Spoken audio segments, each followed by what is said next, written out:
Okay, so we talked about the Haskell structures before, and we were trying to build some intuitions what it is. When you were doing before like a normal um, procedural or imperative programming or object-oriented programming, you were also using structures, but you were not kind of paying attention to them too much. And usually when we, for example, do object-oriented programming, we consider encapsulation in terms of data. So we say, I have a class person, and then the name and age belong to that person. So I encapsulate the data into some sort of a structure. And then I have functions which are dealing with that data, right? And then I have a class animal, and the animal has different properties than the person, right? And like we kind of organize our domains using data, right? In functional programming, we do kind of the opposite. We organize our structures in terms of processing, in terms of functions, and then we can use different data for doing the processing, right? So in a lot of places, we have a generic function which says, take something, take A, and do this with A, right? But A is like a generic thing, right? It can be applied to numbers, it can be applied to strings and things like that, right? So do we have something similar in object-oriented programming?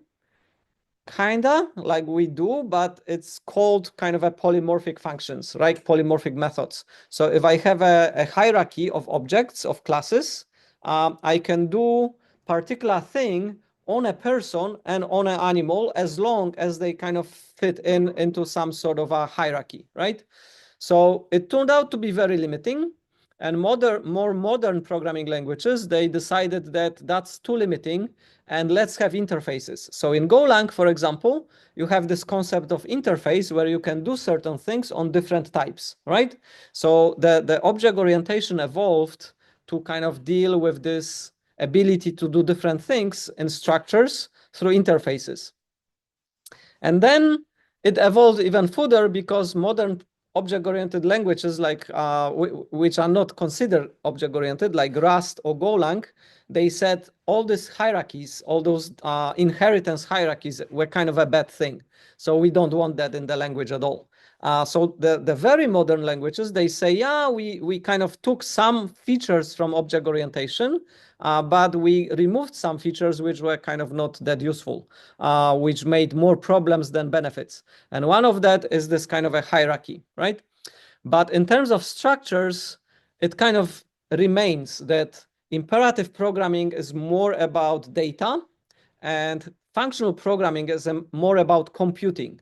And then this shift, like this mindset from organizing your domain in terms of data and then processing and organizing your thinking about processing and then data is kind of like difficult to do, right? So all the time when we're discussing Haskell structures is a little bit more from the processing side, not from the data side, right?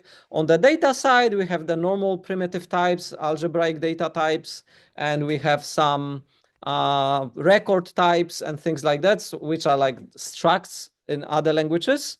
But in terms of processing, all of this which we are discussing is new because you didn't really have it in the previous programming languages that you tried.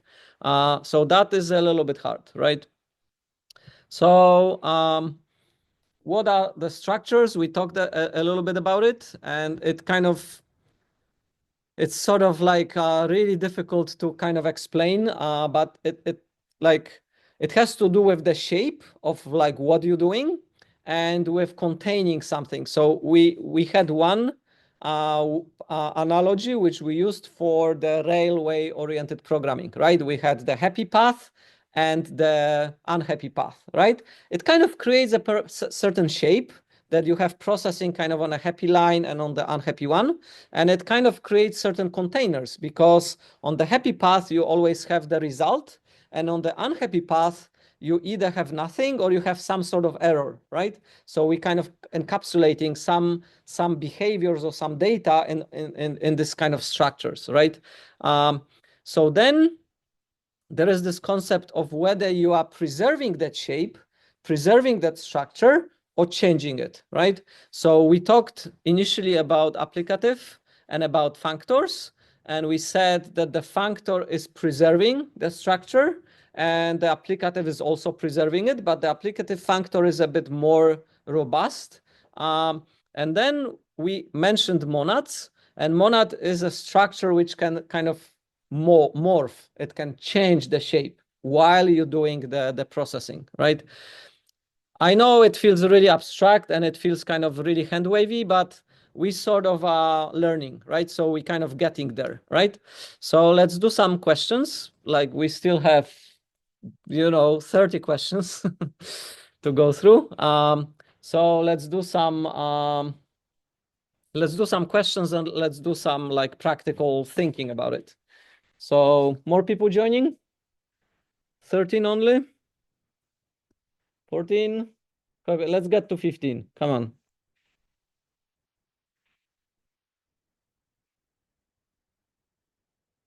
So if you join and you have to do it, you will learn more. Yeah, fantastic. So if people want to join later, please do.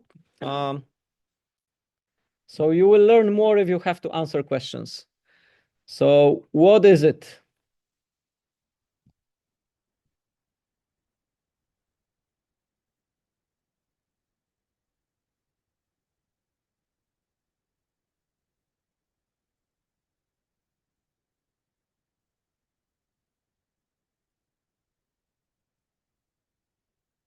I have to sit.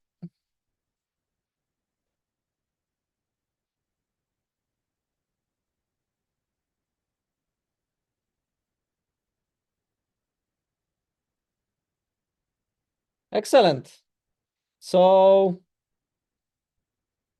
this is a list, right? Empty list. So the first answer is great. Is this a type? No, it's not. So nobody said that. Great. Is it a semigroup? Yes, it is. Is it a functor? Yes, it is. Is it an applicative functor? Yes, it is. And is it a monad? Yes, it is. Right? So you can do different things because it is all of those things. You can do different things with it, right? Normally, when you had a vector in C++, what is a vector? It's like, yeah, it's a vector, right? It's like a structure which I can stack things into, right? That's it. Can you do some fancy things with it? Kinda, if you use the algorithms package, right? There are some things which are kind of prepared for you, but you have to learn what they are, right? You don't kind of understand like that it is kind of a structure which can be used for computations, right? It's only like in a form of a data structure, right? So here it's much richer. You kind of knowing sort of a richer vocabulary, and you know that like simple list can be used in a very creative way if you have to do some sort of computing, right? And you've already seen that we've been doing it by stacking functions into our list, right? You can put functions into the list and do more fancy things with it, right? It never occurred to you, maybe when you were doing C++, to stack method calls into a vector, right? Can you do it? You kind of can, but it's very kind of tedious and very like difficult, right? But you could do it. So it's not like that in functional programming you can do some magic which you cannot do in C++. You can do it in C++. It's just that the C++ is not really designed for you to take benefits of it, while Haskell or Rust are kind of designed more for helping you to benefit from it, right? All right, so remember, list is not only to keep numbers in, it's also very useful for doing some processing or error handling or more complex things with, right? All right, so then the next question.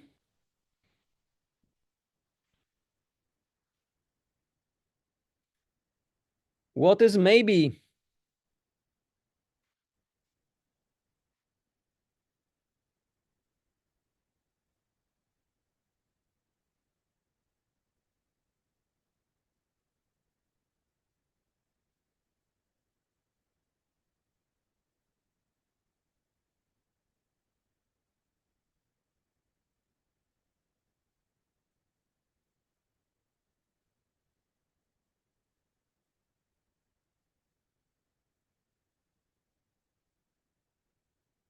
So there are some obvious answers. So all those things which you are learning about, we often use maybe as an example. So maybe is a semigroup, it is a functor, it is an applicative functor, and it is a monad.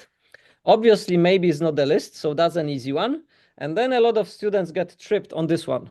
So why maybe is not a type? What is maybe in relation to types? So many people get kind of tripped on this one. Where is the? I don't have a drawing.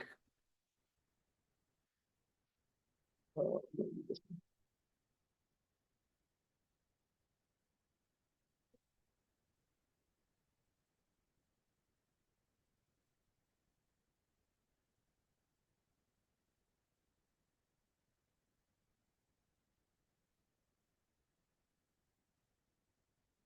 Yeah, maybe I will use the instead of here because the online people don't see the whiteboard that well. So maybe I just do this here.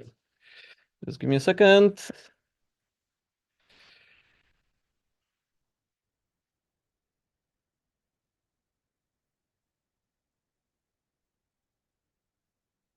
Okay, so what's the difference between maybe and maybe int?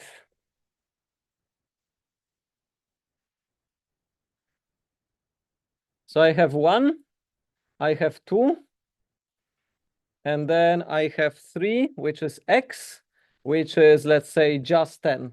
Okay. Um, and for the sake of casting it, let's call it maybe int. Otherwise, just 10 is generic because 10 is polymorphic, right? You remember the numbers in Haskell are polymorphic. It's not an integer. 10 can be a float, can be an integer, can be like, different types of numbers. So what is one? Okay, that's a hard question. What is two? This is a type, right? Maybe int is a type, right? What is x? What is x?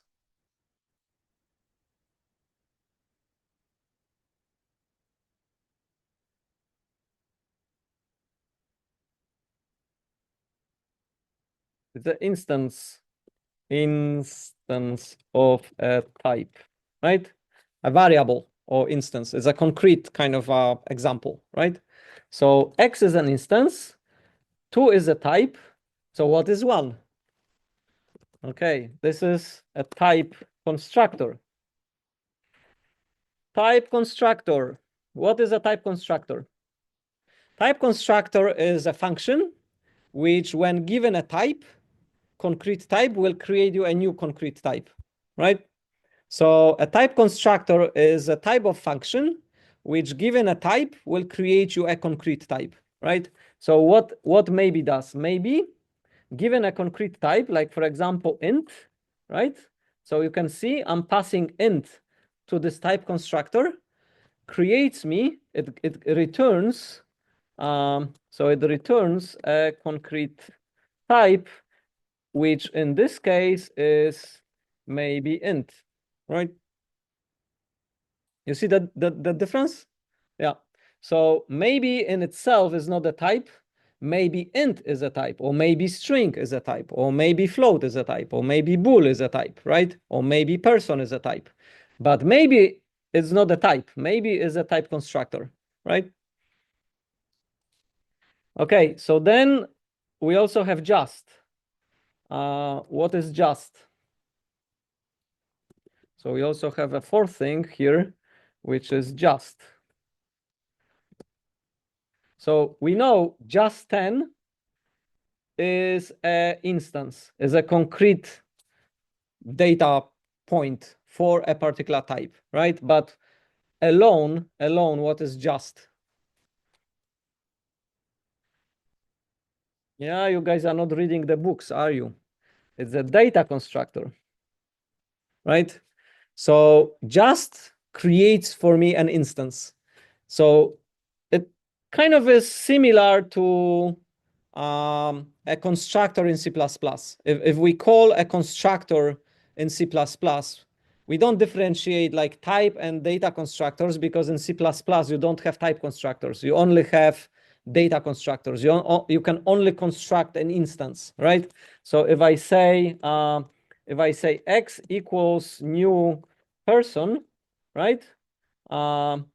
Then this is like a instance construction. I'm constructing an instance. I'm constructing a person, right?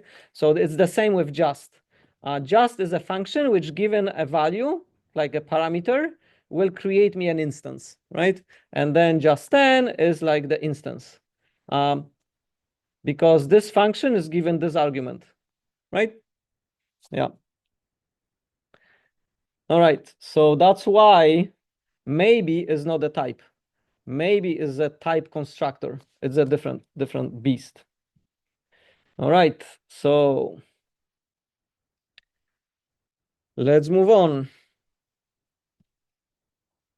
So what is a structure? It's a value in a context. So that's what we talked about before, that usually you have some sort of shape, some sort of structure, and then you have some value inside in that context.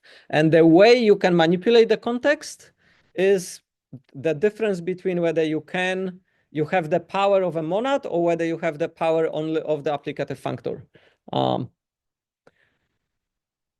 Right. So, okay. The next one is interesting. So the next one is a rehearsal of what we just discussed. So what is this again? Is it a type, or is it a type constructor, or is it a data constructor?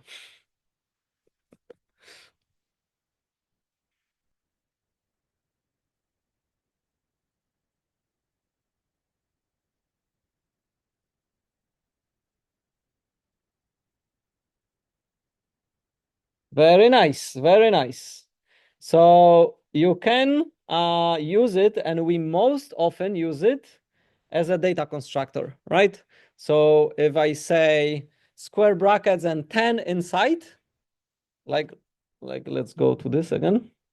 So I can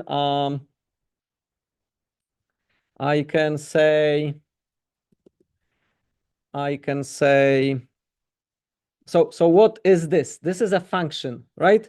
I can pass it an argument, which is 10, right? It's exactly the same as saying 10, like this, okay? So in this case, this is a data constructor, right? This is definitely data constructor. I'm constructing a concrete instance of a list, right? But remember, we can also say int, right? We can say that. We often say that in the function declarations. We say, this function takes this. Like, what is this? Well, this is a type constructor, right? So this thing, again, this thing takes int as an argument, which is exactly the same as this, and constructs to me a new type, a new concrete type, a list of ints or a list of strings. That's a type, right? So a list of ints or a list of strings or a list of person, all those are concrete types, right? But this one, this is a generic type constructor, and it's not initiated yet. It's like, it's not concrete. And then this is also not concrete yet. We don't know like what parameter it will take. It can take data, and then it's a data constructor, or it can take type, and then it's a type constructor, right? So this is not a type. Same as maybe is not a type, right? The same way. All right. Is that clearer? I think it's pretty straightforward once you sort of know the theory. All right. So yeah. So then if you give it a type, it will create you a concrete type like this. So this does not work like normally because we don't define. It's like kind of a function on types, not function on data, right? So if I were to write a function on types, I would say this one takes an argument and then constructs me like this, right? So this is like a pseudocode for explaining like. All right, but also this one is also an empty list, right? Uh, so it is a value also. And what type this value has. So if I kind of ask you before, like what is X? We said, yeah, it's an instance, it's a value. And we say, yeah, the type of X is maybe int, right? This is the type of this value of value X. But what if I say X is an empty list, right? Then what type? What type is X?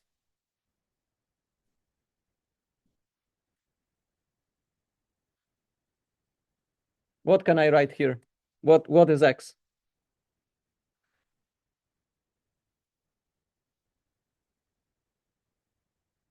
Oh, come on, you know it. It's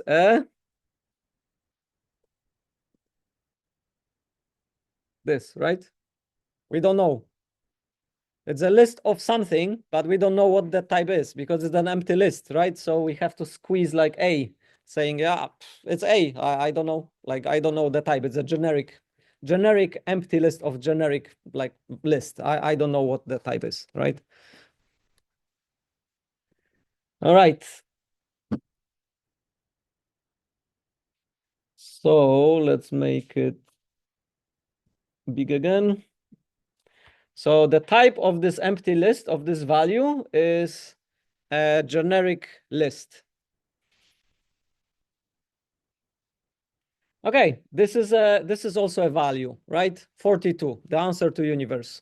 What type is it? Yeah, it's a num. Very nice.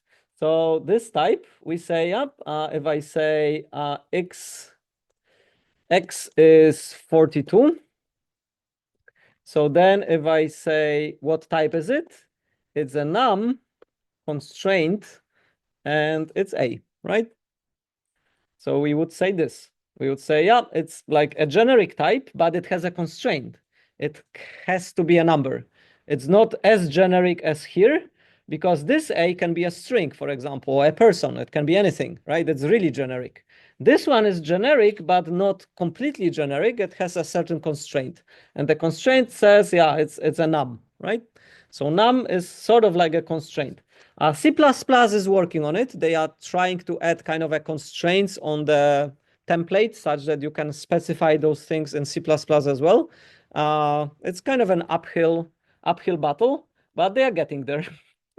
So they're trying to kind of do some polymorphic type system as well. All right, so that's easy. So it is an empty list. It is concrete polymorphic value, but of generic type, right?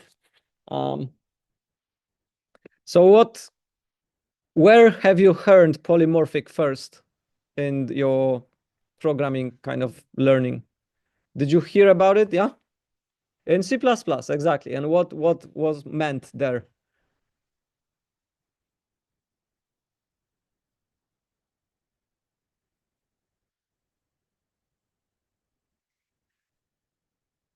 Hard to explain. Yeah, yeah, that's right. So in C++, what it meant was that if we have, so let's say I call X and I say do something, right? So now this behavior, this do something, depends on the type of X, right? So if X is, I will use some pseudo notation, right? mixing Haskell with C++. So if X is of type person, but also we have, so let's say we have a hierarchy. So we have manager inherits from person, right? So then I have a person, and then I have Y, which is a manager, right? Then if I can call Y do something, right? And now the manager behavior might be different to the person behavior, right? So we say this do something is polymorphic. It's like it depends on like what type is underneath, so the behavior will change, right? So that's what it means, that we can have a value or we can have a behavior which is interpreted differently depending on like what type we sort of use it with, right? So if I cast it, like if I cast X to a person, I will have a certain behavior, and if I cast it to a manager, I may have a different behavior, right?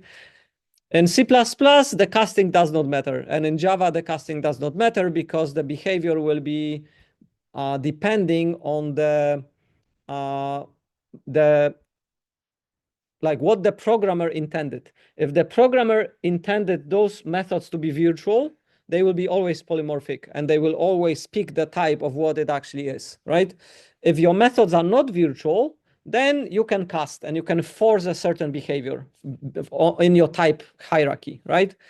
In Java, you cannot do that. Like in Java, you cannot say, if I have a manager, I want it to behave as a person. That will not work. It will always behave as a manager, even if you cast it to a person, right? The compiler will say, yeah, you sort of are trying to do this, but I know the type is like manager, and I will first call the manager behavior, right? So depending on the language and depending on the design, you have certain kind of behaviors or certain constraints. But in general, that means like you have this flexibility of interpreting something in a different context. So where is it useful? And why it is useful?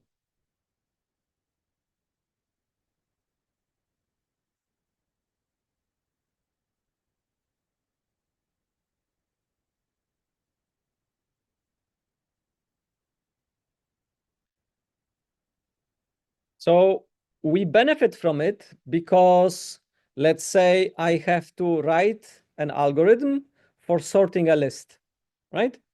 So is my algorithm for sorting a list depending on the type of what is the list containing, or it does not care?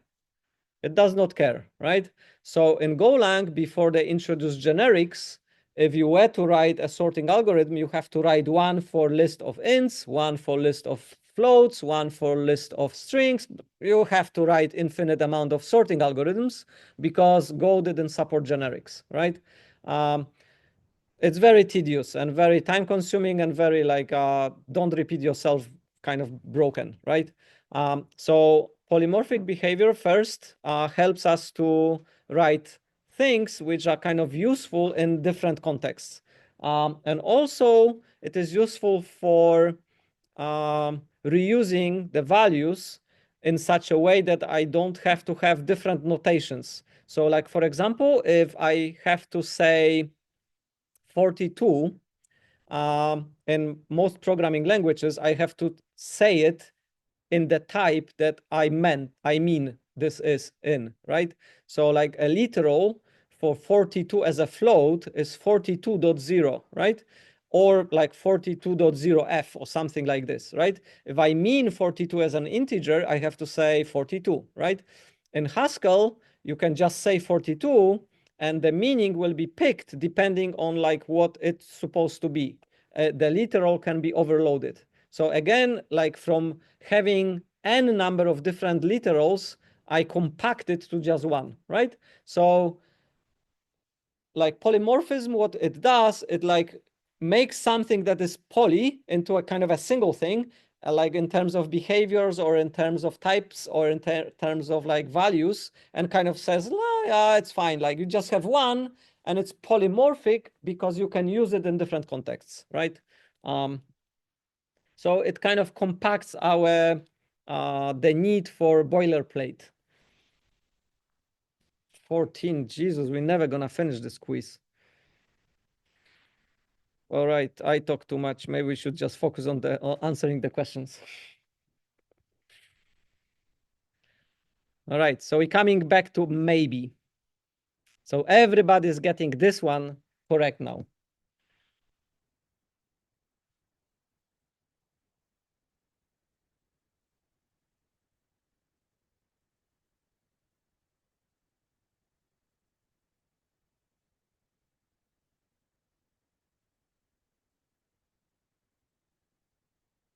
Yeah, it's definitely not a type. It's definitely a type constructor because we just talked about it. And it's not a data constructor. Why not? Why not? Maybe it's not a data constructor. Because it does not create a concrete value for us, right? I cannot say maybe like 10. I cannot say that, right? So it is not a data constructor because it does not construct a value. So yeah, almost everybody got it right. Perfect. Okay, so now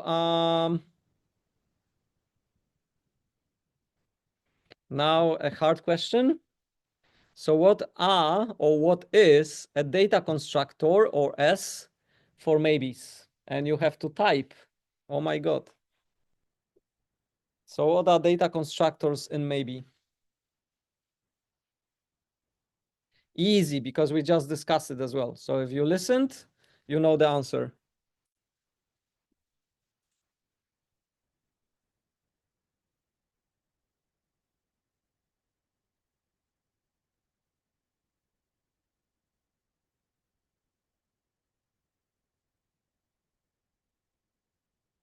So nothing or just, yeah, this is a correct answer. Nothing or just.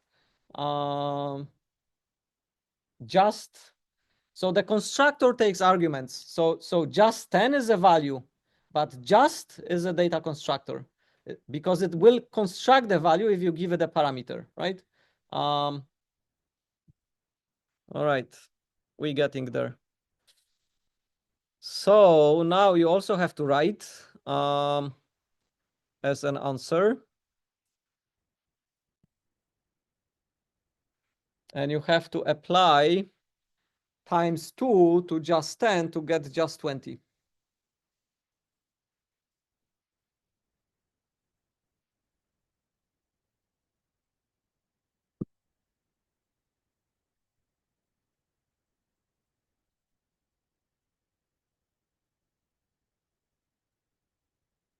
Yeah, I will let you finish.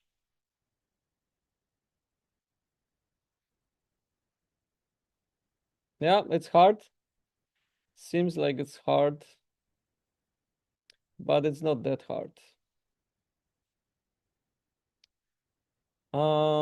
This one is almost correct. You're just missing the 2. This one is correct.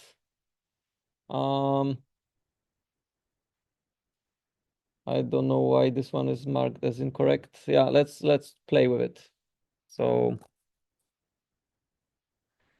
let's quick this, clear GHCI. So we have to apply. So if our x is just 10, our function is times 2. So if we say fmap f to x, we're gonna get just 20, right? So that's the easiest one, easiest answer, which is good. But can I do this?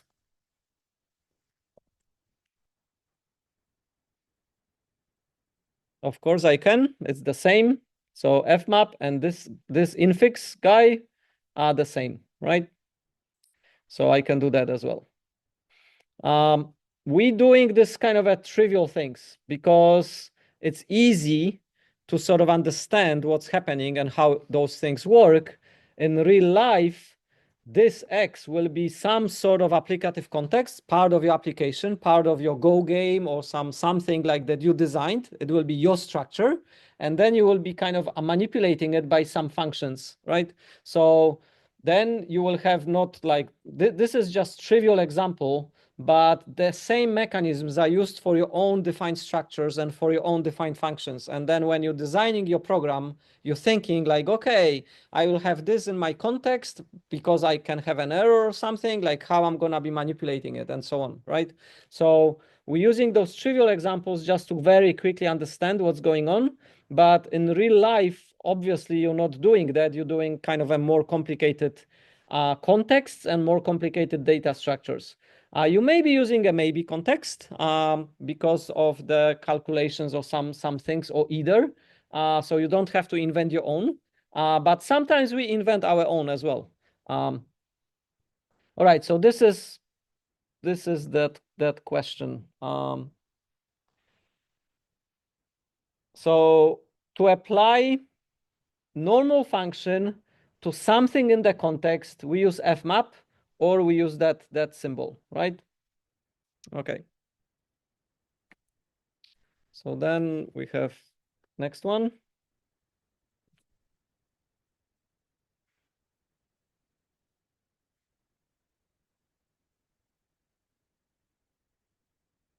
Similar situation.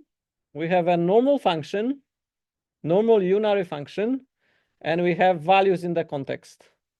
How can we combine it to get this result?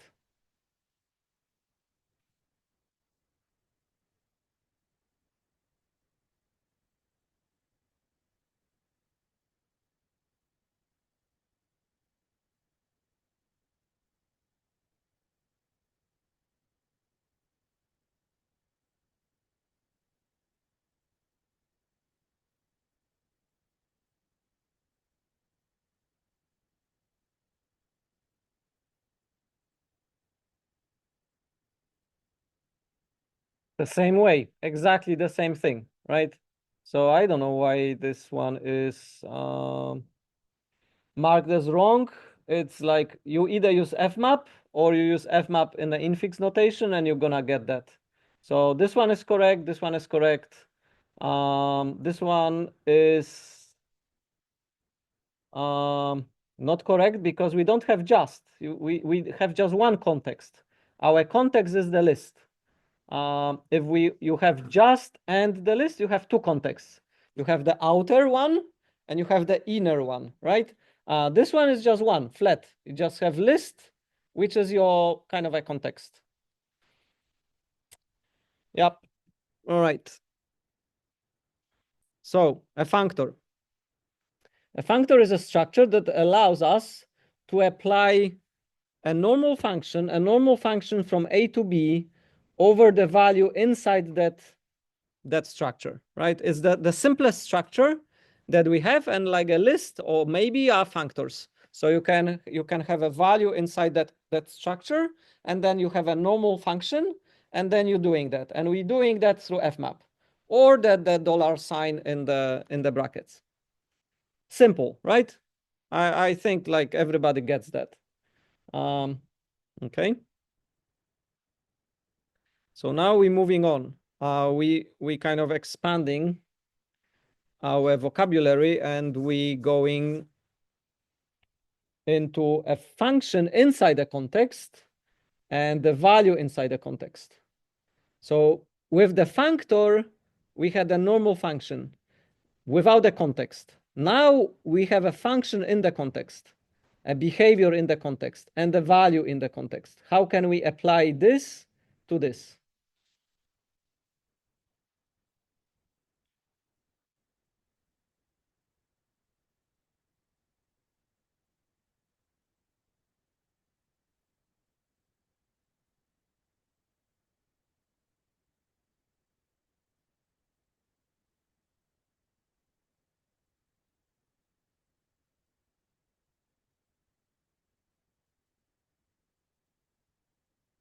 Okay.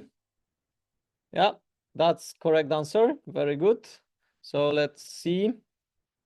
Let's see to our example. So now we have f, which is just times 2, right? So now we have a function inside a context.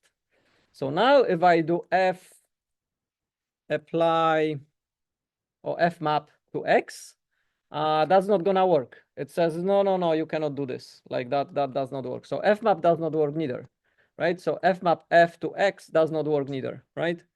So what situation we have here? We have a situation where we have a behavior in the context and the value in the context, and we know there is an applicative functor, apply, which is able to do that for us. So what it does, it takes the function from this context, the value from this context, makes the result, and puts the result again in the context, right? So that's what applicative functor does, right? And it basically generates this thing for us. So we have to recognize when we are using functors and when we are using applicative functors, right? So applicative functor or applicative has more power, right? Because it can kind of take the behavior out of the context and the value out of the context, make them work, and put the value back into the context, right? So applicative functors allow us to wrap a normal function into a context inside a structure and apply the value in that structure, right? So one more and we'll have a break. All right, let's do this one.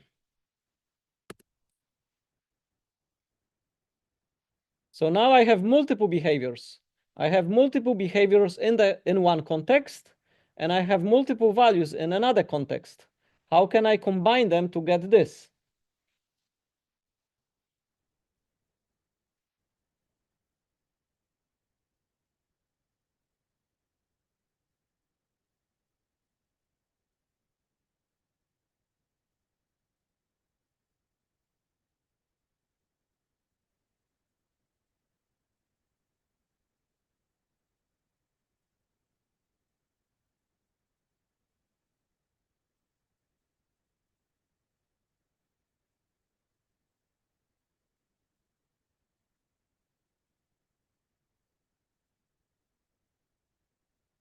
Yeah, it is pretty trivial because the answer is exactly the same as before. So the answer is, I don't know why this one is wrong. It is a correct answer. You basically combine both structures with the applicative functor apply operator, right? That's what you do. So if I have my, let's call it A equals times 2 and then plus 10. And then I have my B, which was 10, 20. Okay. If I try to combine A, like if I try to do fmap or anything else, it's gonna fail.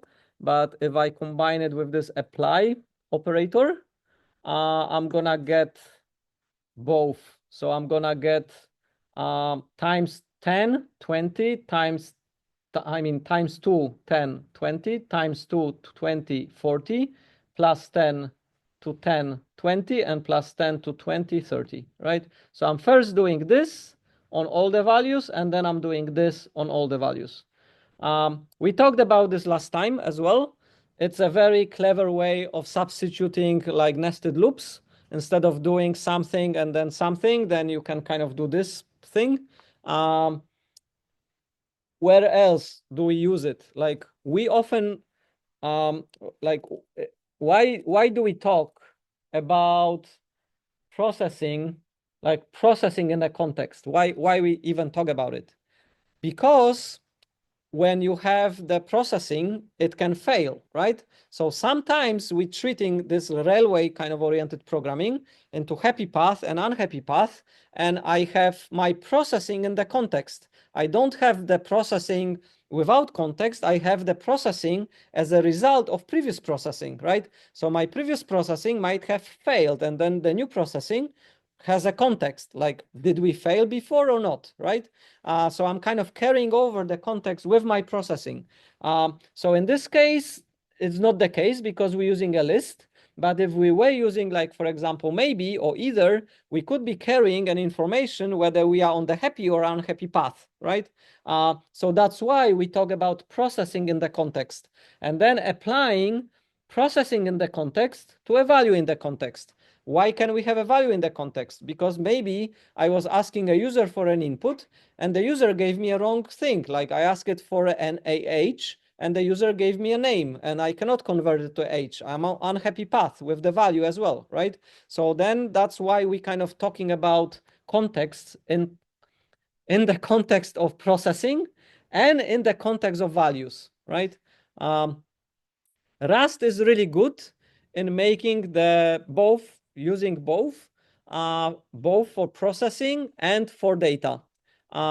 With normal programming languages, like old style programming languages, we were quite good doing it for data because we have null or we have some sort of exceptional value for the unhappy path, right? But for the processing, we were kind of like struggling, like how to deal with this, because like if you're on unhappy path, like how you deal with it. So, and that's, for example, in Golang, that's very like annoying. Like it's very annoying that you cannot say, like, let's do this. And if something wrong happened, let's kind of jump out of the context, right? In Java and C++, you have exceptions. So you can say, yeah, let's do this. If something bad happens, let's jump out, right? In Golang, there is no concept. Like you can kind of force the Golang exceptions, but normally you don't do it. Normally you're dealing with it with these if statements.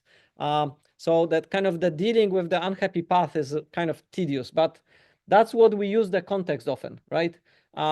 Sometimes we use it for processing. Like you may have not only happy and unhappy path, maybe you have like choice, like you're doing something and you have a choice doing this next or this next, depending what has happened here, right? So some like you see that like in validation, for example, you're doing some validation and then you don't really say, like, unhappy path is like when things go really wrong, but happy path may have like, if the user is over 70, may get a free ski pass. But if the user is like under 70, they have to pay, right? And then you have like a choice for like children, which have it for free as well, right? So you may have kind of like a context depending on the choices. And then in the particular context, you are doing different processing, right? So for example, if you are under 10 years old and over 70, you don't charge for the ski pass, but if you between you charge. So the behavior changes, right? So you can design your system using those contexts in your design such that you take advantage of it. All right, so let's have a break. Let's stop here on the applicative functor for a moment. I will start timer. No. 10 minutes.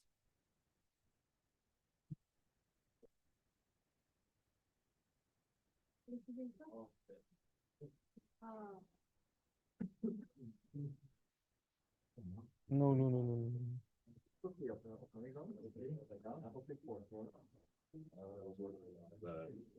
no. Or the lab 8. Yep.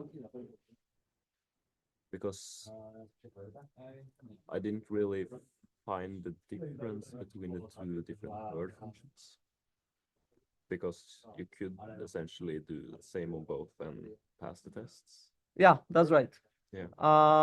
So I don't know what you want to do to differentiate.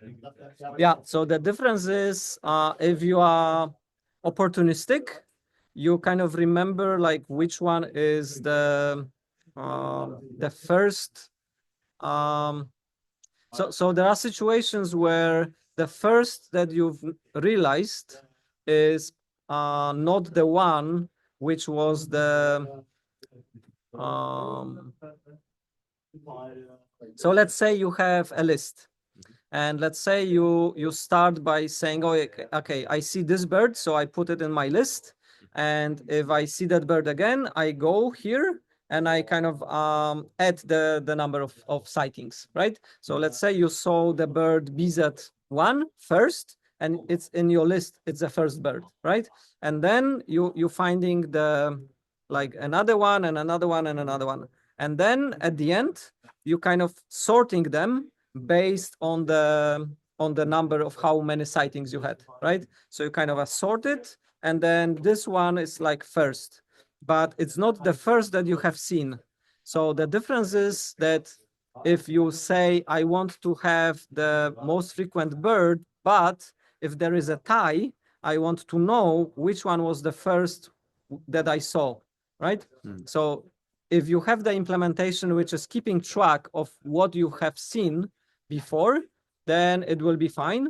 But if you have the implementation which is not doing that, your implementation will be simpler, and you take the advantage of the fact that you don't care about the order. So you don't need to sort them afterwards, right? Yeah. So you can sort of think, how can you speed up your processing, or what you don't have to do if the order is not important? Because I just use the hash map, but maybe it would be easier to just choose an array or something. Yeah, so if you're using a hash map, then you don't know like which bird was first seen. You have to keep track of that for the second implementation. Yeah, that's where I just go through the list here and just pick the one that matches with the max value. Yeah, so you're doing like a second pass, right? Yeah, exactly. So that's why you can avoid this if the order is not important. Because if the order is not important, the only thing that you need to know is like which number is the highest number, and just you need to pick it from the hash map. So you don't need to do this additional pass of going through the input, right? Yeah. So that is the difference. Yeah, okay. So if you because you can use the same the order important implementation for both, but it is inefficient in the case where the order is not important. So in the case the order is not important, you're not supposed to do this extra pass. Okay. Yeah, exactly. Yeah. All right.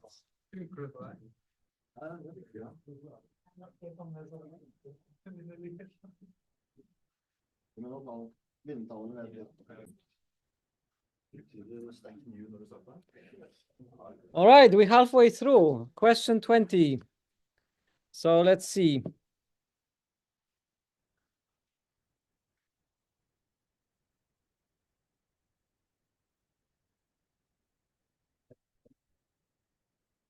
So we talked about having processing in the context and applying it to some value in the context, okay?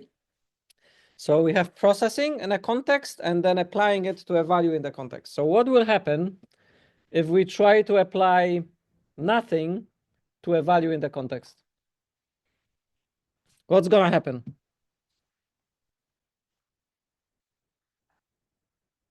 Oh, you're late.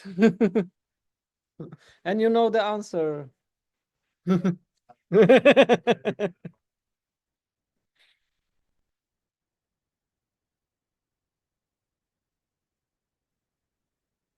Nothing is gonna happen. Exactly.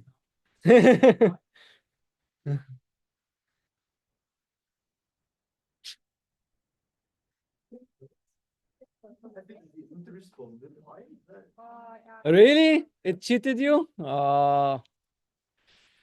Right. So there is no compiler error here. There is no panic.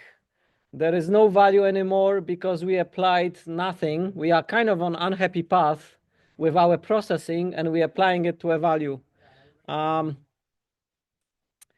You can decide what to do, right? So this is the default behavior of maybe monad or maybe applicative functor in this case, because we're using maybe as an applicative functor. And if you define your own one, maybe based on maybe you can define it differently, right? Maybe you sort of don't care if something failed, and you carry over the same value as it was so far, right?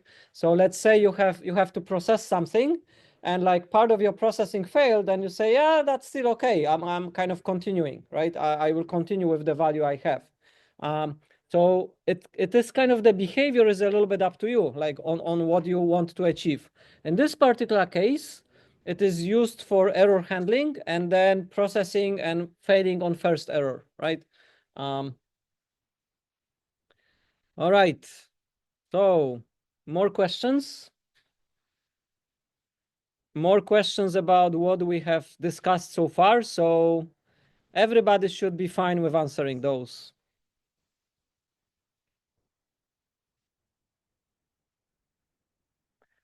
What's going to happen when we apply processing in a context to a value in the context? And we're using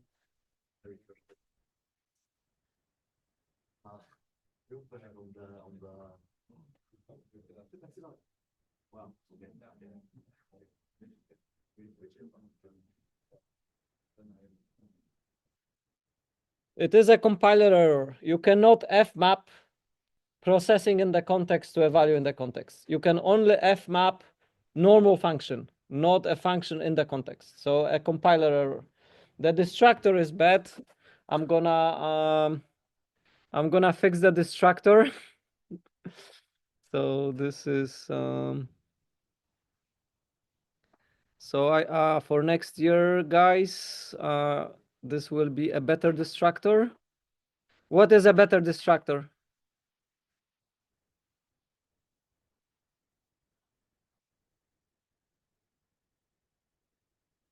What is a better destructor here?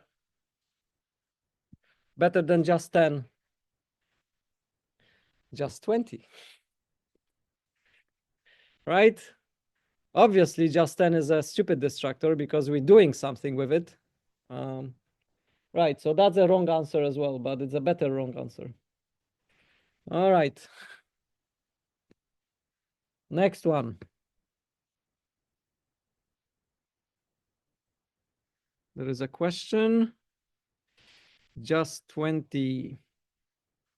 Yeah, answer in the Menti. All right. What will happen if we try to map nothing into value in the context?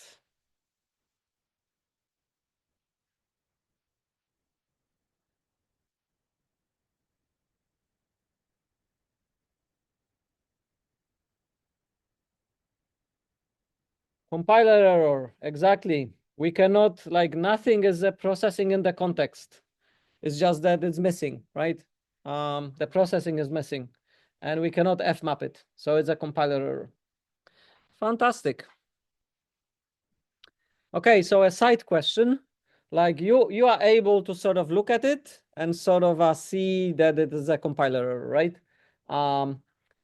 I got a request from first year students and maybe from you as well, from second year students, that we should introduce debugging early on, like in the first semester or second semester, right?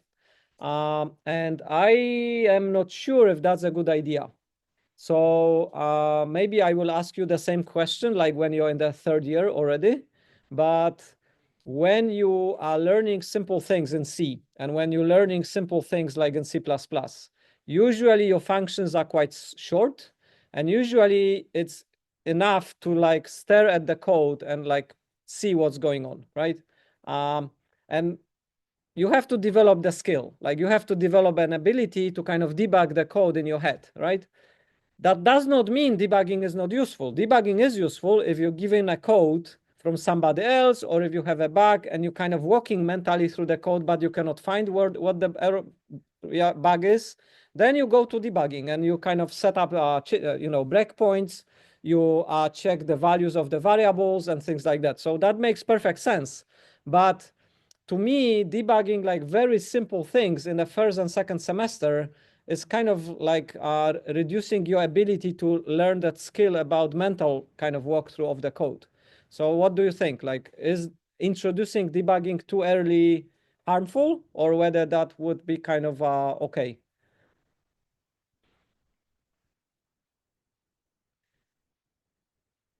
the argument was that the students will still do debugging by print line statements, and they still kind of, use it.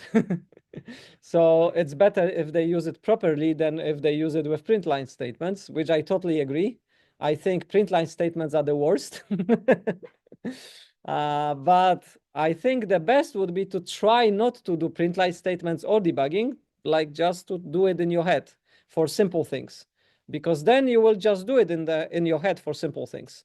If you have to fire up debugger for every single simple thing, your workflow will be very inefficient, right? So if you're given a code from ChatGPT and you can kind of quickly scan it and say, yeah, that's gonna work, that's gonna compile and it's fine. That's a good skill instead of like going into a compiler, going into the debugger and things like that, right? So I don't know, like think about it, like think when debugging should be introduced and when students should be encouraged to use it, and when they should not. All right, let's carry on. We have still kind of over 20 questions to do, so no time to lose.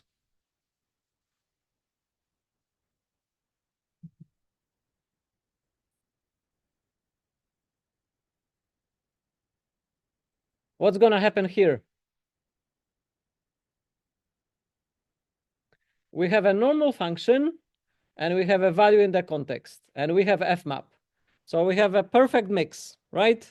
But it's a compiler error because the function is on the wrong side.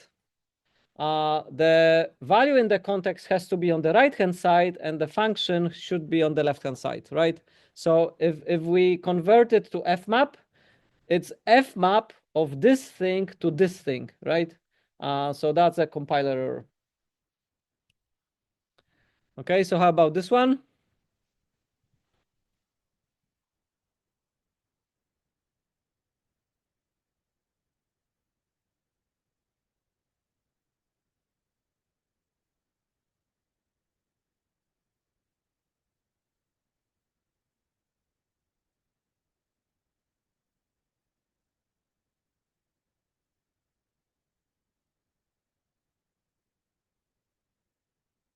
Easy, everyone will get it right this time. Almost, yeah. Very nice. So it's fine. Like we applying ×2 to this value inside the context using fmap with the infix notation, and it's fine. All right. How about this? So now we have two contexts. We have the outer context and we have the inner context. What's going to happen if we want to multiply our value inside the context by 2? What's going to happen?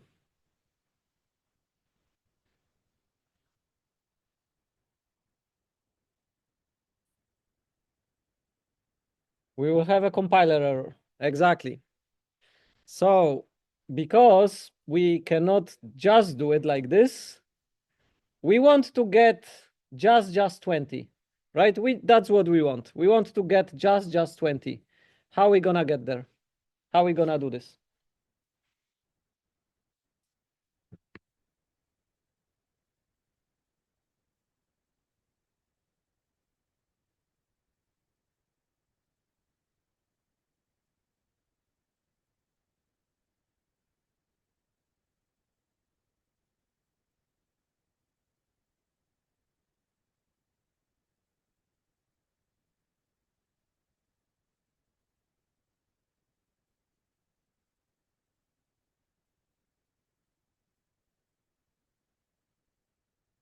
Too difficult?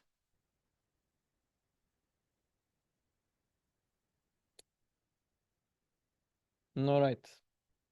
Seems like it's too difficult. So let's do it. Let's do it together. Okay. So quit that, clear that, GHCI, go back again. So now we have our value. Let's call it value, and the value is inside two contexts. It's inside inner context and outer context. And then we have our f, which is we want to multiply it by 2, right? So if we try fmap, f to value, it's gonna have a compiler problem, right? It's not gonna work. But what if we say we need to fmap this thing to this thing, right? Will that work? Let's try. It worked, right? So what we did, we said, okay, we have to apply something to the outer context, okay? So this is what we will apply to the outer context. And then to the inner context, we have f.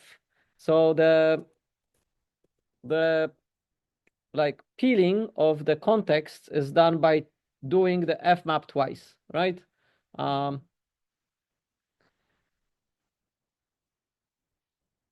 Makes sense?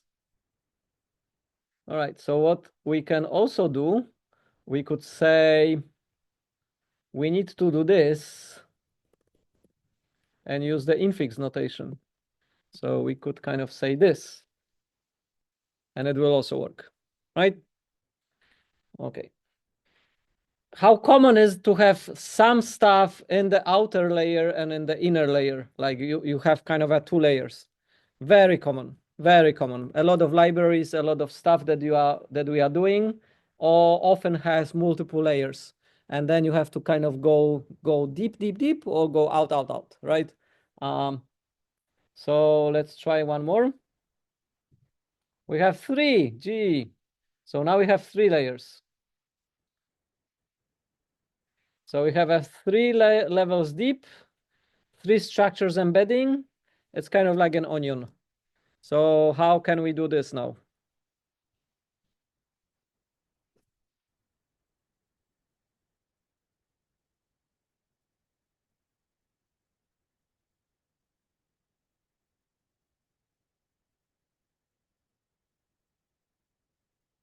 Yeah.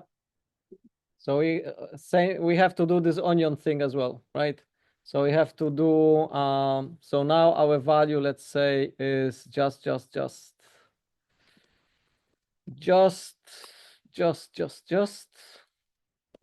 and then what we need to do is we need to have fmap, with fmap, with fmap f to our value.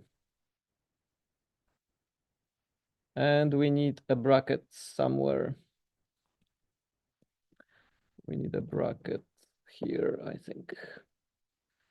No. Let's do just with the normal brackets. So fmap, can we use dot with fmap?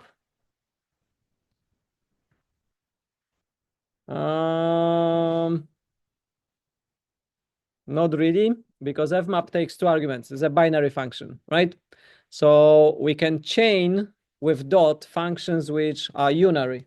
So we cannot really chain it like this, unless we make the parameter stick out. So in any case, if we do this, it will work. Or we can use the outer one as an infix. So we can get rid of 1 onion by doing that.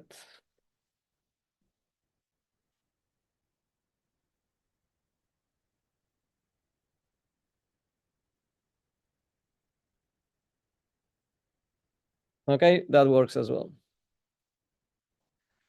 All right.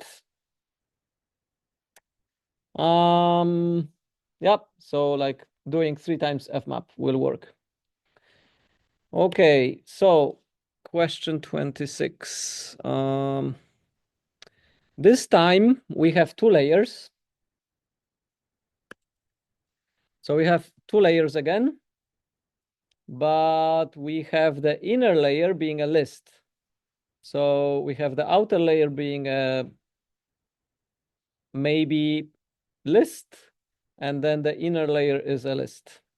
So how can we do this? to get this.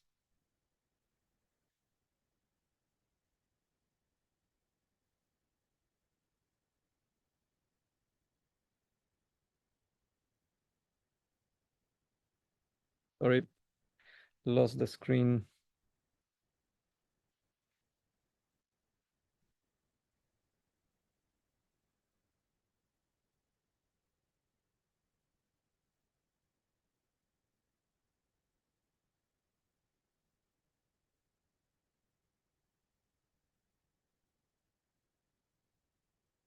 Yeah, that will work. Do two fmaps will work fine. And also doing the infix fmap will work fine as well. So let's try it again. So our value now is just list of a number, and our function is the same. And if we fmap f to our fmap value, we're gonna get just 20, right? Again, how often that happens? Like how often that you have to do two layers? Very often. So last year we were doing a code using SDL library in Haskell. You may be using it as well for your Go game or for Snake or something. And then if you want to get, like you want to extract, like we are kind of we want to extract the window width and height and convert like the extraction into the integral from integral value. So then we're doing two fmaps.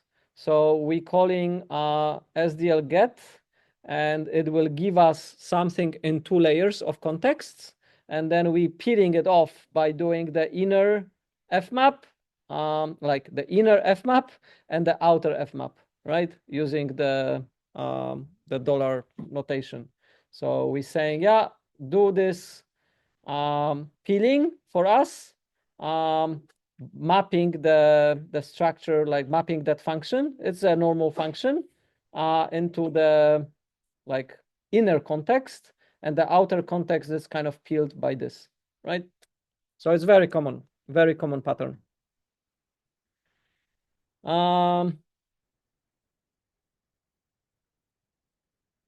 Okay, so now the question is, can you do it without fmap or a dollar sign? And the answer is yes, and it's called lifting. So by lifting, you can kind of con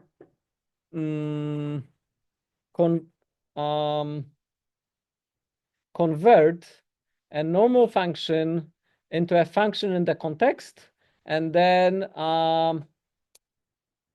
do the processing from A to B. Like so what happens? We have some processing from A to B, and then we have a context, and our A is in the context.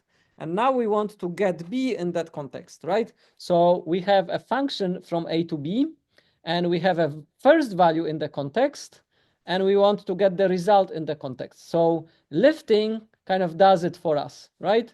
Fmap does it for us as well, right? Because fmap maps this function to a value in the context and give us a new value in the context. So as you can see, the signatures are exactly the same, right? So the signatures of those functions are exactly the same. And the funny thing is, if you actually go to Google, because the question was, can we do that without using fmap, right? So now if I say I have a function from A to B, I have a value in the context, and I want to get a value in the context, it will kind of show me all the functions that can do it. So fmap can do it, right? Fmap in infix notation can do it. And then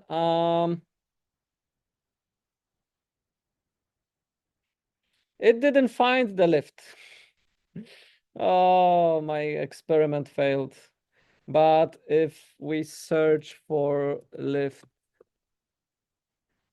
A, you will kind of see that the signature is the same. It's just that the f is not a functor, right?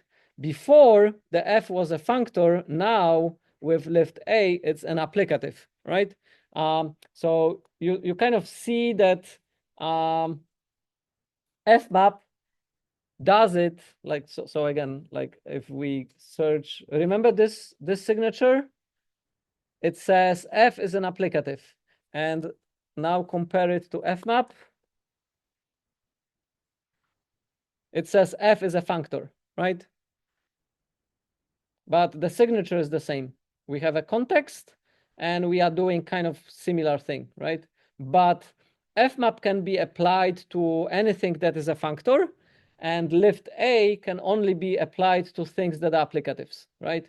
So if we know our structure is an applicative, then we can use lift instead, right?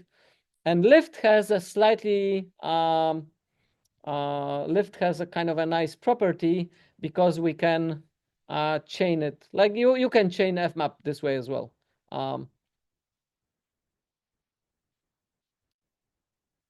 So remember when we were doing the this one, we try to chain it. So the way to chain it is to say this.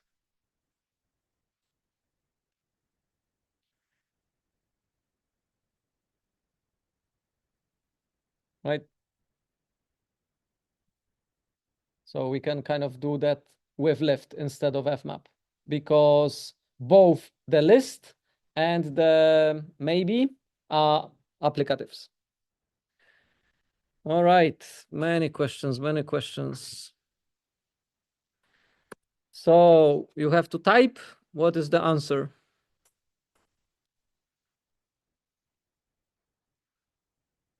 I have a processing in the context and I have a value in the context. What will happen if I apply the processing to a value?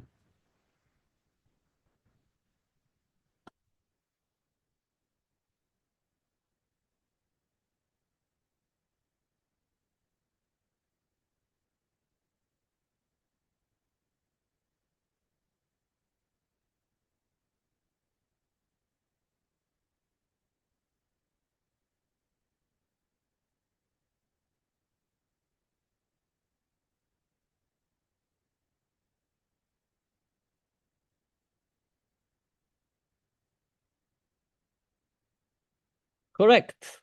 We're gonna get a new value in the context. So that's probably a typo. That's probably could be a typo missing the array, but could be an error. Yeah, this is because like if it was multiply, that would be fine. All right, next one.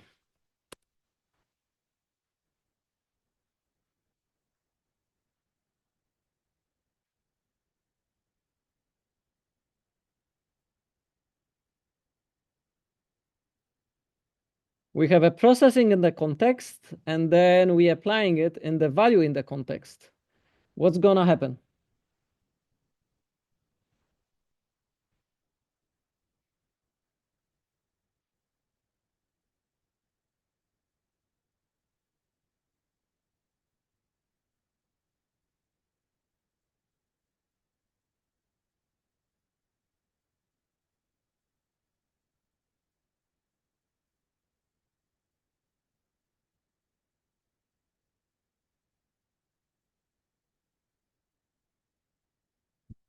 So for those people who said just 12, what has happened with the array, with the list?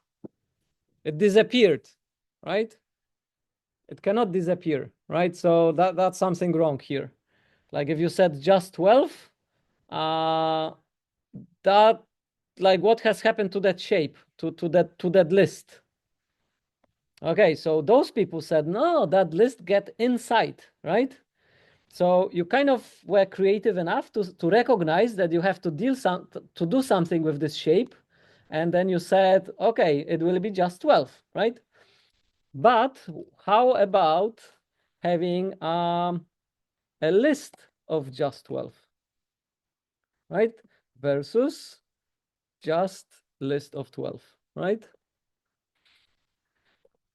You see? We have two choices. We could either say this is gonna happen or this is gonna happen, right? So both are wrong. Like we don't know. Like we have two shapes.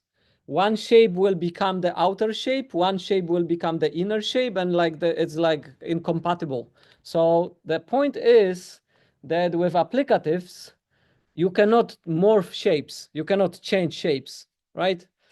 So if this is one shape, this is another shape, you can only do this on things with the same shape. So that means it's a compiler error. If that is just +2, that works fine because this maybe and this maybe are the same shape. But because this is a list and this is a maybe, you cannot combine it, right? So that's a compiler error. So applicatives are not possible to deal with morphing shapes.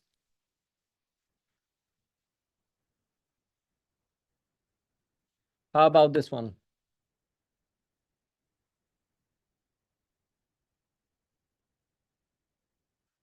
Now we have processing in a shape which is a list and the value which is a shape in the list. What's going to happen? You have to type.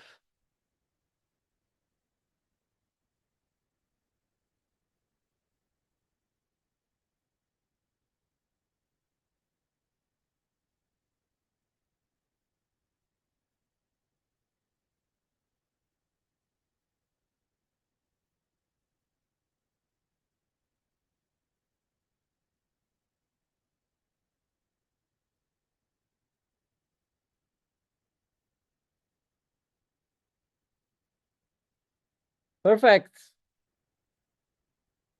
Perfect, perfect. There is no inner shape. There is only outer shape. And then you get 12 and 20, right? So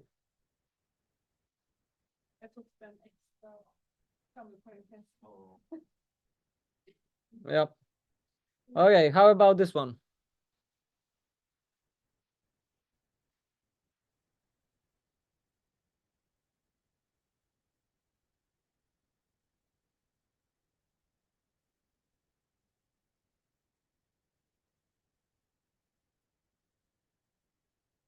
No mistakes this time. Come on.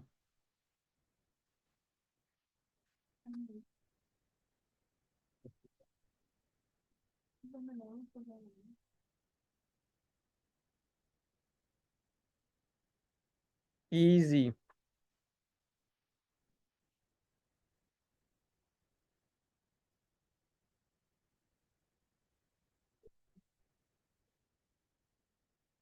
Yeah, this one is correct as well. I don't know like why it's the same as this one. Those are both correct. All right, 10 more questions and we're done. Whoa, we're getting there. All right. Okay, so this one is more elaborate. It's not a compiler error. It's gonna work fine. But what is the answer?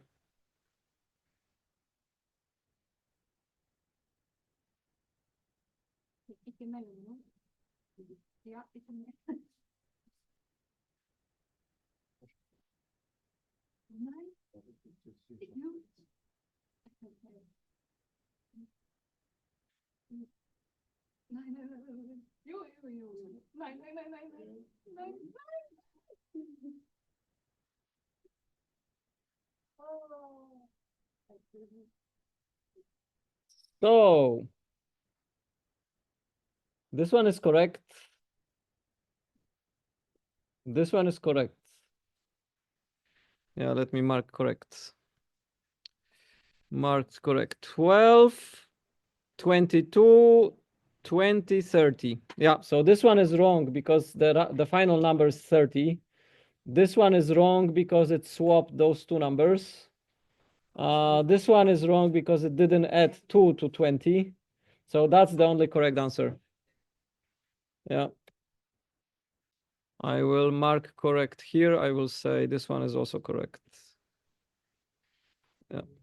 Perfect. All right. All right. Final countdown.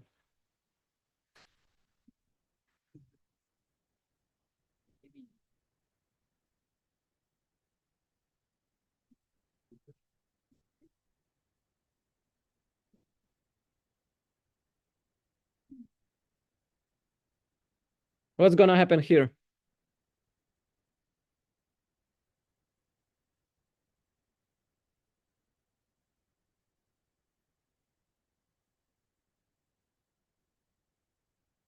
Both are the same because I just replaced the brackets with the dollar sign here. Exactly. So, what's gonna happen? Like we kind of have a, like it looks like a processing in the context, right? But there is this dot. So it's not really just +2, it's just combined with +2. So, and this dollar sign is not without with the brackets, it's just the old-fashioned like a parameter dollar sign, so which takes a function and applies the right-hand side arguments to that function, right? So this is a function. This is a function which takes one argument, and it passes this argument to this function, which creates +12, and then passes the result to this function, which we remember is a data constructor. It constructs a new value, right? So it will construct just 12 from our 12. So it's the same here. Like this is the value which is passed to this function first, and then this result is passed to this function. So then you get this as a correct answer, right? You get it? It just like the whole thing was, yeah, like the one function. No. It was just saying like it's a comment saying this is exactly the same as this, and it's just a comment sign. Yeah. All right. So, what is the type of this thing, and what is the type of this thing? This one first. What is the type of this?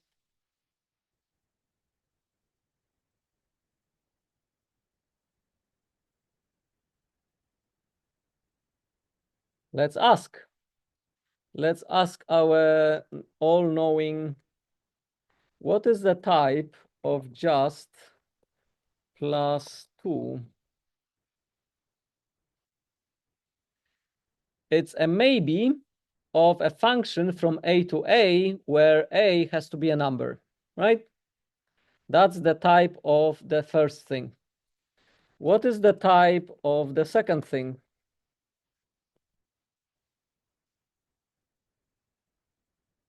What do you think? It's the same as this one? No, it's not. It's the type of this thing is a function which takes b and produces a maybe b, where b is a number, right? So this is a maybe of a function. This is a function which produces a maybe. So this dot makes a kind of a huge difference, right? So the second thing is just a function which takes b and produces maybe b. And the first thing is a maybe of a function which goes from a to a. All right. We're gonna go through this.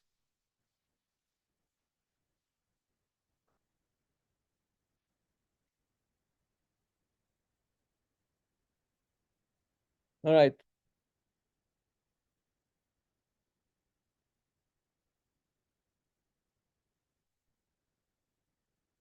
Again, it looks like we have two contexts. It looks like we have the context of a list, outer context, and a context of a maybe, which is the inner context.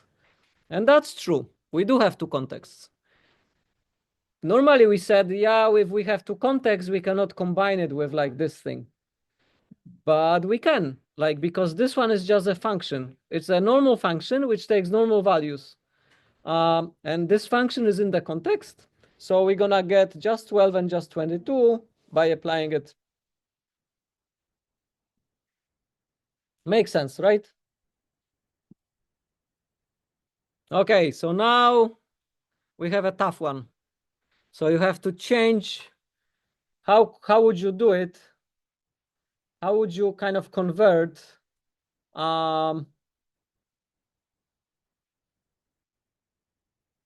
like we have an onion, we have the inner context and we have the outer context. And now we're ripping the value out, we're stacking it into the outer context and wrapping it in the inner context. Like, that feels like really hard, right? All right, so I will not wait for you to do this, but both are the same. You see? We have the outer context being a list and inner context being a maybe, and we want the outer to be a maybe and inner being a list, or we have the outer being a maybe and inner being a list, and we want the outer being a list and inner being a maybe, right? So it's super hard. Like, so I will kind of tell you what's the solution. The solution is a sequencing. Sequencing is basically unwrapping kind of a contexts and changing. Yeah, so I will like don't go through the questions. I will just tell you. So you have to understand what sequence is doing and then understand what join is doing. And the best way to do that is, let's imagine we have a list of lists, 3 and 4, right? And now we say join.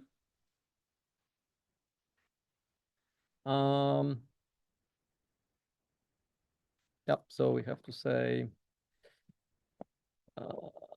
data control. Yeah, I have to look up where join sits, in which module. Join is inside control monad, and sequence is in control monad as well. So I have to say control monad. I have to do that, and then I have to do this. And as you can see, join kind of rips out all the inner contexts and kind of makes it into the outer context. And if I do the same with sequence,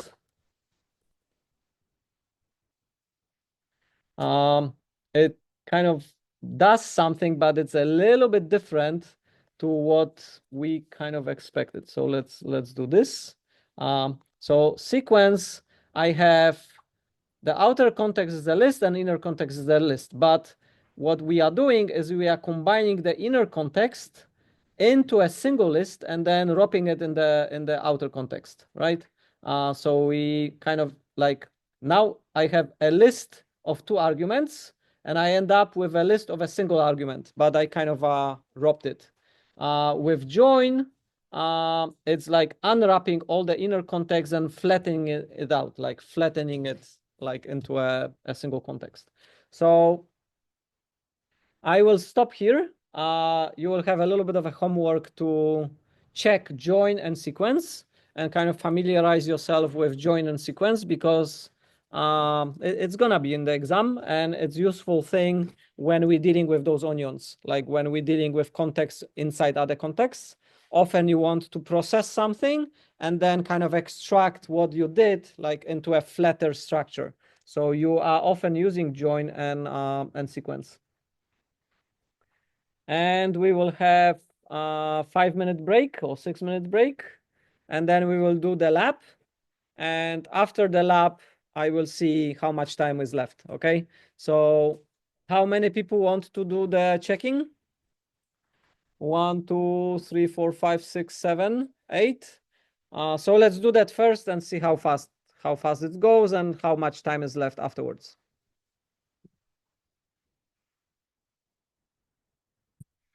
All right, so remember when we were discussing about the outer structure and the inner structure? And then if you have, so let's see it again. So if I have my A, which is a list of lists, right? So I have 3 and 4. So now I have a list of lists, and I want to kind of join the inner structure such that everything is kind of in one structure. So then I say join. I have to import it. Where was it? Control monad. Yeah, so then I can do join A, and then you can see that I'm kind of extracting the values out of the inner context and putting it into the big context, right?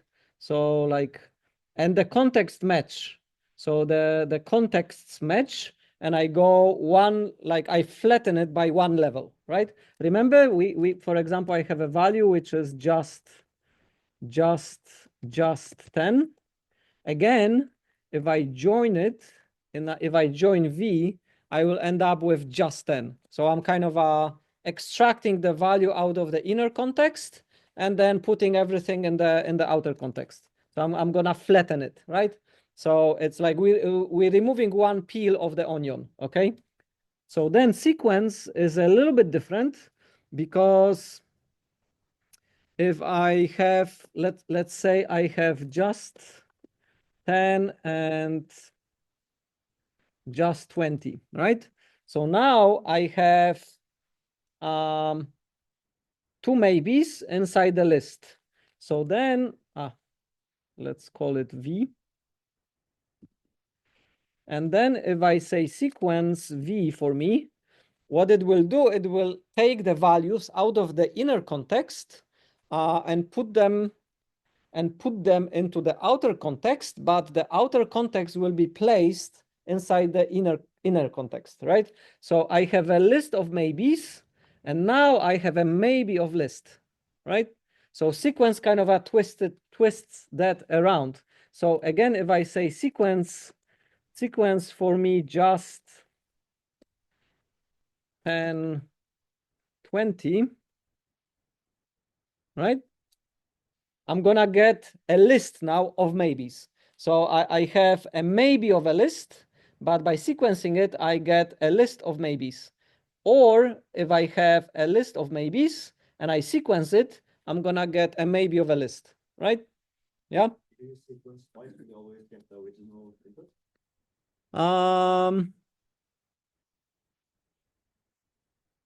Yeah, that's a very good question. And I think the answer is no. So for example, in the context of IO monad, we often sequence the actions that are kind of taking place. So we have something like we did something and it's inside IO monad, and we have a list of those things, and we want to get the outer thing, but the IO monad has a side effect. So it may or may not actually give it. I don't know actually. I suspect not, but I will have to look it up. But they are kind of like for some of the monads they are symmetric, but I don't know if they have to be symmetric. Yeah. Okay, so that's how the join and sequence work. So they kind of are useful. Yeah, you need to play with them. So let's find what is a function. If you give it A, it always returns A. Do you know a function which, given an argument, always returns to you that argument?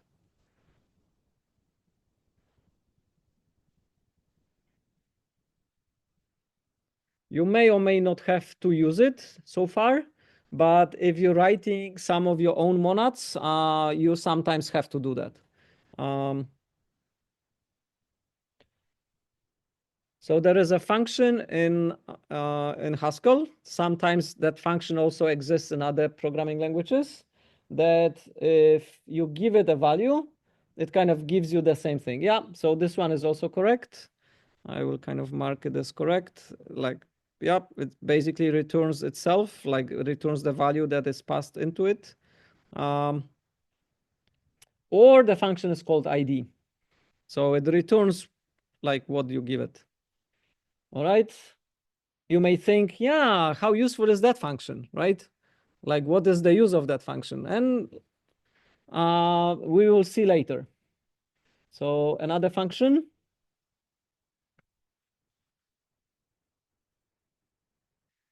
So what is the function if you give it A and B, always returns A?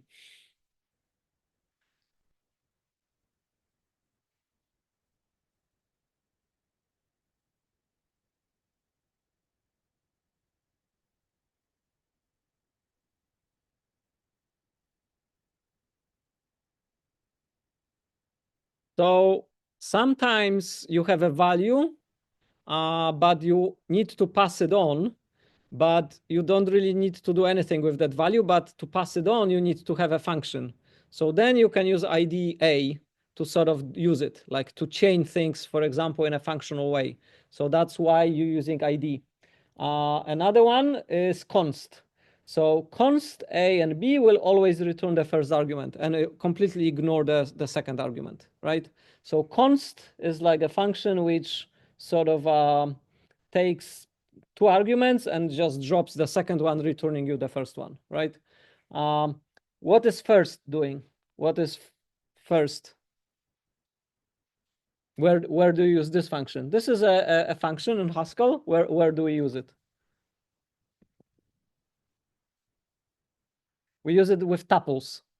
So if we have a tuple, it will give us the first like element of the tuple, right? And ignores the second one, right? So first is kind of similar, but like it's different. So for example, if I say first 1 and 2, it will return me 1, right? But if I say first 1, 2, it will say, that's a compiler error, right? Because 1, 2 is not it's not a tuple, right? But if you say const, it will work. It will gives me 1, right? That's the difference. Okay, so another question.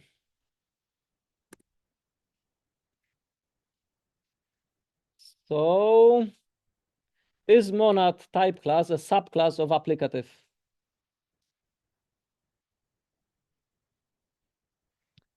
Yeah.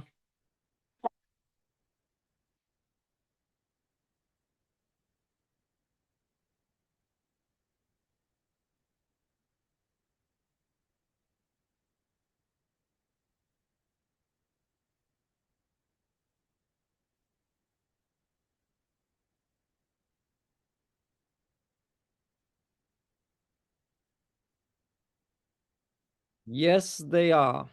So the monad type class is a subclass of applicative. It is quite funny because when Haskell was being invented or designed, yeah, that is a kind of a philosophical question. Like, are we inventing it or are we kind of discovering it? So is it like designed or is it like, yeah, we just anyway, so they didn't have monads. So they added monads later. And for some time, the type system was a little bit messed up. So some kind of relationships were not correct. But now in the modern Haskell, they kind of cleared that up. All right.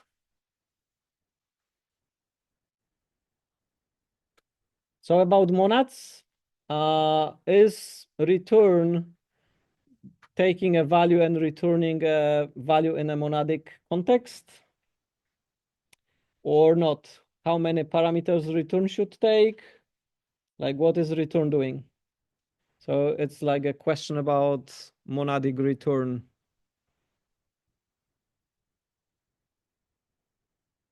Yes, it's correct. That's exactly what return is doing. So it takes a value and gives us a value in the context, in a monadic context.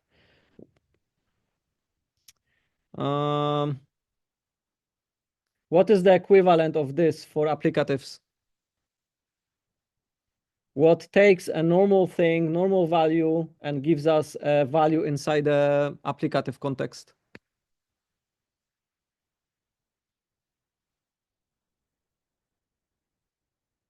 So if I say I have times 2, it's a normal function. I want to apply it applicatively to just 10, right? So that will not work. That's a compiler error, right? Because I need a function in the context, but I don't have a function in the context, right? So then that will be a compiler error. So what do I need to do here? One thing that we were doing is to say just, right? But that means this is a value. I have a value with the computation inside. But if I don't want to have a value, if I just want to say, I have a computation and I want an applicative context for maybe to be able to do that, then what can I do? I have to say pure. So pure is the equivalent of doing the return in monads.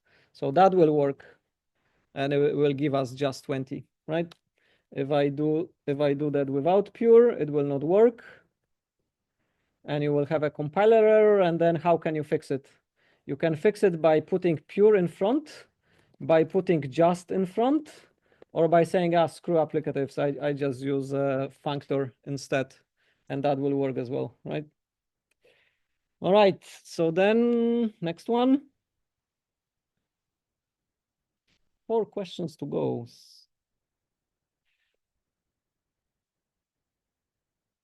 All right, bind operator. Again, monads.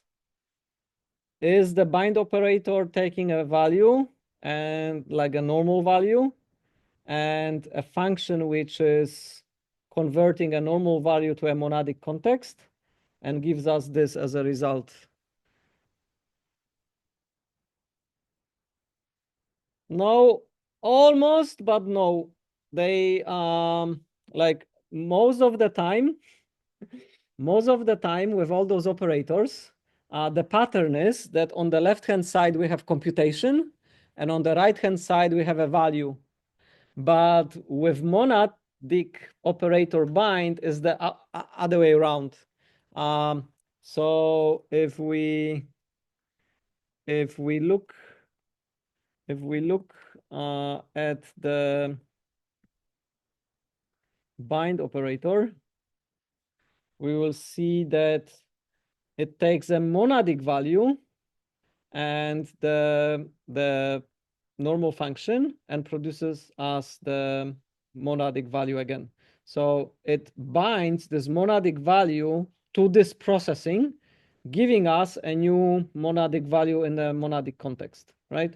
So compared to this, we're missing this M. So we say like it needs to be already a monadic value, and then it's bind to the function which takes a normal value, right? So that's one problem, and there is a second problem.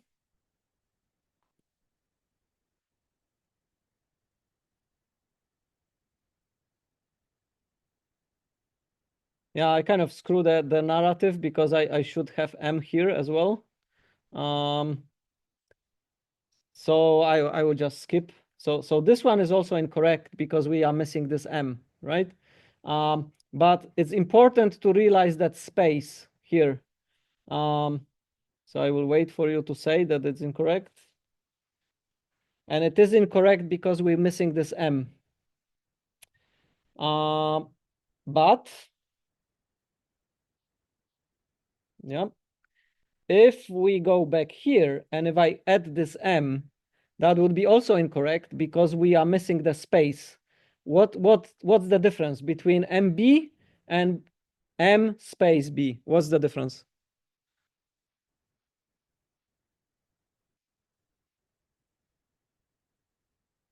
It's huge difference. The difference is that the combination like MB, there is no difference between MB and B or A or any other kind of variable name, right? So MB is just a single level variable name, right? So if I say, how about plus, right? What is plus doing? You say it takes something of the same type and produces that, right? We usually write like this, right? So it says it takes something of type A and the right-hand side of type A and produces A. But this A, like if I write like A, B, C, D, like if I say A, B, C, D, A, B, C, D, and A, B, C, D, it's exactly the same. Like that makes no difference. It's just like a placeholder. It's like a variable name, right? So the same as with MB. If I say MB, MB, and MB, it's fine. For plus, it's fine because that's what plus is doing. Plus is doing that. But if I put space, that means I have monadic context.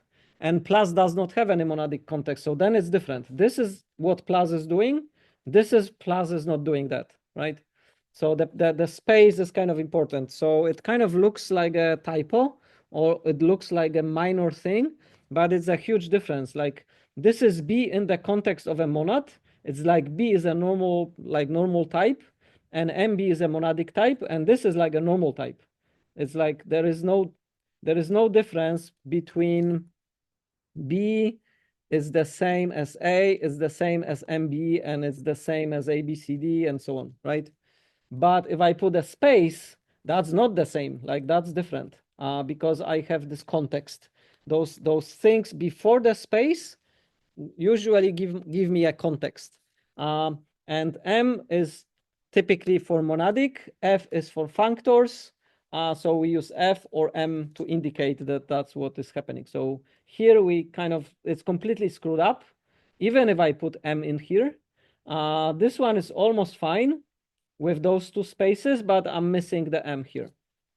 All right, so then we have the, okay. Rebit is really leading the pack. Congratulations. 2 more questions.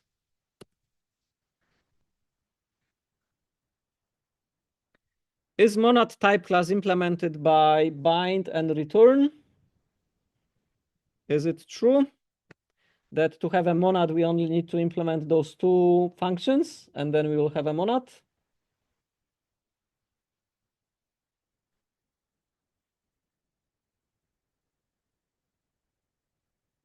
Yeah, so Sander correctly recognized MB and M space B again in the chat. Yes, good answer.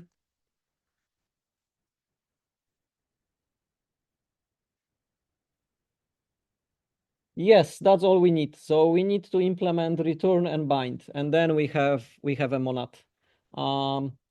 So the final question, well, 2 weeks in 1 lecture, and we managed to get through this.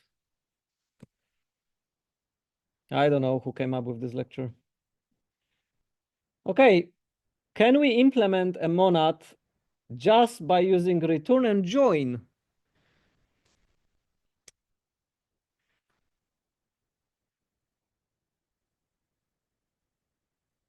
So remember the join and the sequence, and can we implement a monad? So return is return, so it's the same.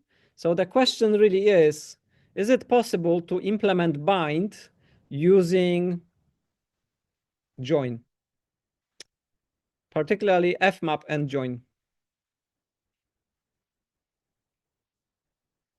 And the answer is yes, we can. And you will have to know how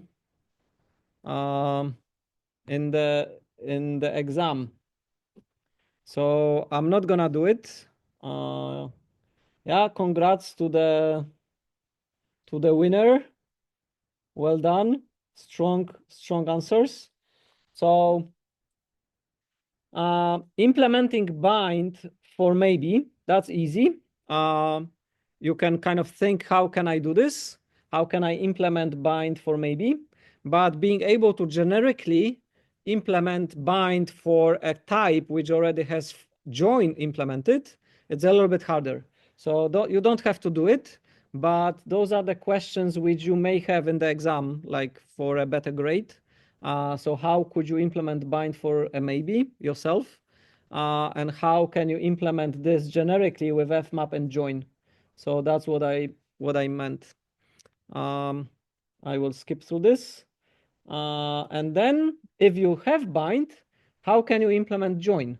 Remember how join works? It kind of takes the inner context and kind of flattens it. So it puts it into just into the outer context. So if you have bind, how could you do it? So how could you implement join using bind? And then there is kind of an interesting operator, which we also have to mention. We usually don't use it, but it has kind of a strong presence in the theory, like for monadic computations and for composing computations. And this one is called fish. So if you ask about the fish, it looks like this. It looks like it takes a function which takes a normal value and returns a monadic value. So it takes A and produces B inside a monad, and it takes another function which takes B, but normal B, not monadic B, and produces monadic version of C. So it goes from A to C, but through two monadic functions, right? So it basically, you give it A and it will give you C, right? So it takes those two functions and it can combine them. So it can combine them in such a way that you're gonna get C at the end by giving it A. So it's kind of like a composition operator, which composes two functions into a single function, which is a normal function, which takes that one argument, A, and produces C for us, but by combining the functionality of those two functions, right? So again, if we look into the bind, we will see that it's kind of similar, but with bind, we have a monadic value and monadic function. And it's like, if you look at it, you can see that you can compose, like, because the output of this is another value. So you can compose it with another, let's say I have F, and F is of that type, right? So F is of that type. So then if I have G of that type as well, I can do this. I can say, do F first, give me the monadic value, and then on that monadic value, do G. So I can compose things using kind of that operator. But if I don't have monadic value, and those guys will take monadic value, right? But what if I have a normal value, right? So now I have FG, I have F and G, and I have a normal value. So I cannot do this. I cannot do this because that thing expects a monadic value, not a normal value. But if I combine them with fish, then I can give it a normal value and it will work. It will work the same as this one, like as this composition. So like, it's like, how can I compose two functions to achieve the joint behavior, right? So if you're dealing with monadic values, you just use a normal composition, normal function composition, and it will be fine. But if you are using the normal value, then you have to like bind it, because then like,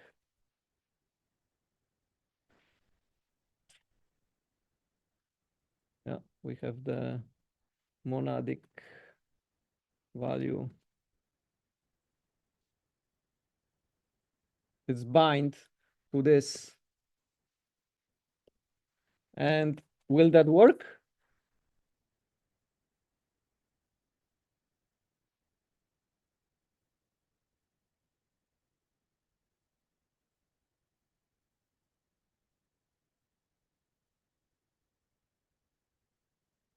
It will, right? Because this monadic value will be bind to F, and then like the result of that needs to be bind, but like it cannot be passed. So it will kind of not really work because G does not take a single argument, it takes two arguments. And on the left-hand side, it needs this monadic value. So we cannot compose, like this. This is like, we try to compose it, but it's like, it's not working. But this will work. So composing this way with the normal value will work fine, right? So the fish operator is like, I have monadic functions, and how can I compose them together, right? So like this is kind of not working. That's why we have fish. All right, and then again we have the task of implementing fish generically with the bind operator. So those are kind of a typical quiz or exam questions related to functional programming of how can you implement one of those operators in the kind of using the other one, and how they relate to one another. So the power is the same. They just have slightly different properties. So like the fish allows us to kind of compose functions together, whereas the bind does not really do that. So with bind, we have this syntactic sugar with do notation, because we always have to kind of extract the, like, if you look at this, there is this mismatch. Like we are in a monadic context, in a monadic context, in monadic context, and here we have this function which is like A, right? So that's why we kind of like, if we don't do notation, we have to do those like lambda functions which always deal with something A. Whereas with fish, we have like A, like primitive types, and we have those composition of the monadic functions together. Again, a little bit of hand waving, but I think if you kind of practice and play with the operators, with those fish, bind, and return operators and join, you will kind of get a feel of what the relationship is, and like when one has the properties that you want for your solution. Okay, so that's it from me. Do you have questions? So those things are a little bit advanced, like implementing join generically with bind and implementing fish generically with bind and so on. You kind of need to like spend a little bit of time thinking about it. Check the books. The books are doing this. So you can kind of check the implementation in the books. You can talk with generative AIs as well. They usually do it right. And they give you kind of intuitions. They will give you kind of explanations why and how things work this way. All right. So if there are no more questions or no questions, then I will stop.